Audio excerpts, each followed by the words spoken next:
Trouver la règle d'une fonction quadratique sous sa forme factorisée, c'est quand même assez important à savoir. Là, il y a de quoi comprendre comme il faut. On va utiliser cette forme-là seulement si on connaît les zéros. Donc, il faut vraiment connaître les zéros de la fonction. Fait que là, rapidement, si je te fais un dessin d'une parabole, c'est qu'il faut absolument qu'on ait ces deux points-là ici. Donc, les deux zéros. Si tu n'as pas les deux zéros, ça va être d'autres choses qu'il va falloir faire. Donc, dans la fonction qui est à ta gauche, on voit que les zéros sont moins 1 et 6. Donc, on va prendre notre fonction f de x est égal à a parenthèse x moins x1, x moins x2. Puis, on va remplacer les zéros dans cette fonction-là. Donc, le moins 1 va faire que ça va devenir plus 1. Le 6 va faire que ça va être moins 6. Et on aura donc f de x égale à, parenthèse, x plus 1, x moins 6. Donc, moi, j'ai écrit en premier le plus 1 puis le moins 6 pour que tu comprennes bien. C'est tout, là. Tu n'es pas obligé de faire ça comme ça. Deuxième chose qu'on va faire, il va falloir qu'on remplace le point 5, 3, 5 moins 3, excuse-moi ici, dans notre règle. Donc, f de x vaut moins 3, le x vaut 5, le x vaut 5. Fait que qu'est-ce qui va nous rester?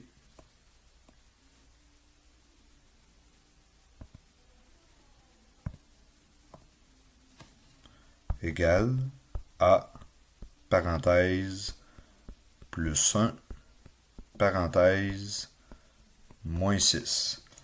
Donc là, on fait comme en secondaire 1. 5 plus 1, ça nous donne 6. Fait qu'on va avoir a fois 6. 5 moins 6, moins 1, fois moins 1. Le moins 3 est ici, égale. 6 fois moins 1, ça nous donne moins 6. Donc, on a moins 6a qui est égal à moins 3. On divise par moins 6, on divise par moins 6. On trouve que le a vaut 0,5. Il nous reste à réécrire notre fonction, la règle plutôt, f de x égale 0,5, parenthèse x plus 1, parenthèse x moins 6. Pour être sûr qu'on ne s'est pas trompé, ça c'est vraiment, là, c'est une bonne habitude à prendre. Remplace ton x par 5, puis regarde combien ça te donne.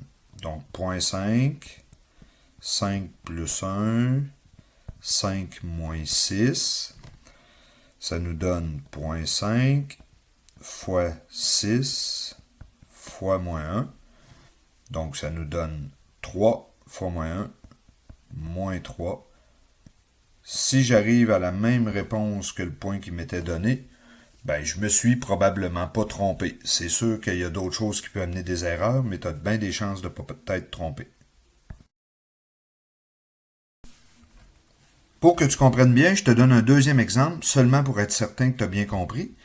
Donc, dans l'exemple ici, le premier 0, en passant, quand on dit x1, x2, on a le droit de les inverser, ça ne change absolument rien.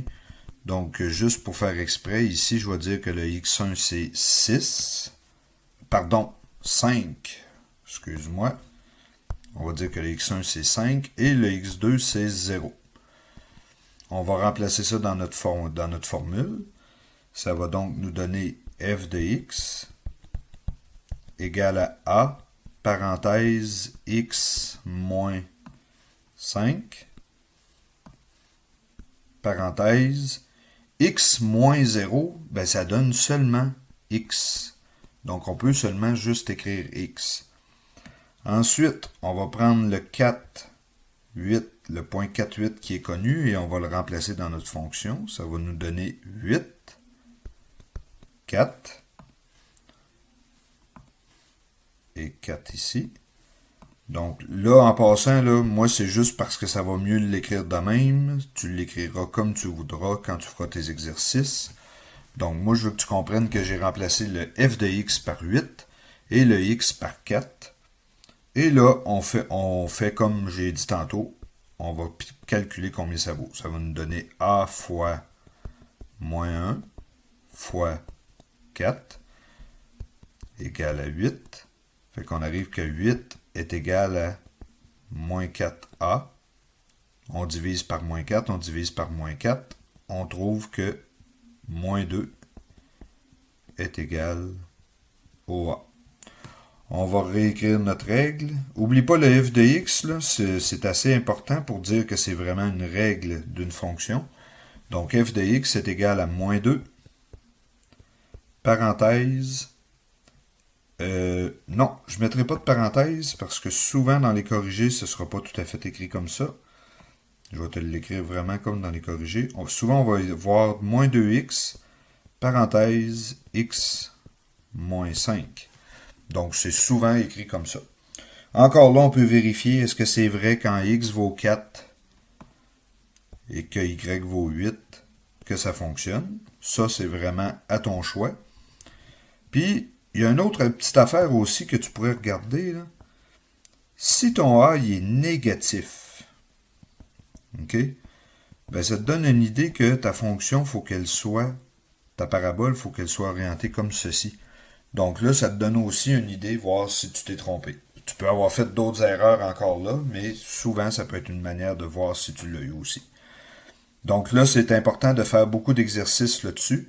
C'est pas nécessairement de quoi de difficile, mais il faut faire attention à deux petites choses.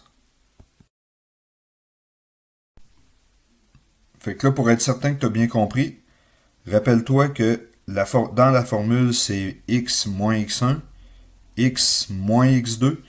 Fait que si ton 0, si un de tes 0 c'est 6 puis que l'autre c'est moins 8, ben dans ta formule, ça va devenir x moins 6 puis x plus 8. Donc ça, c'est important de le retenir.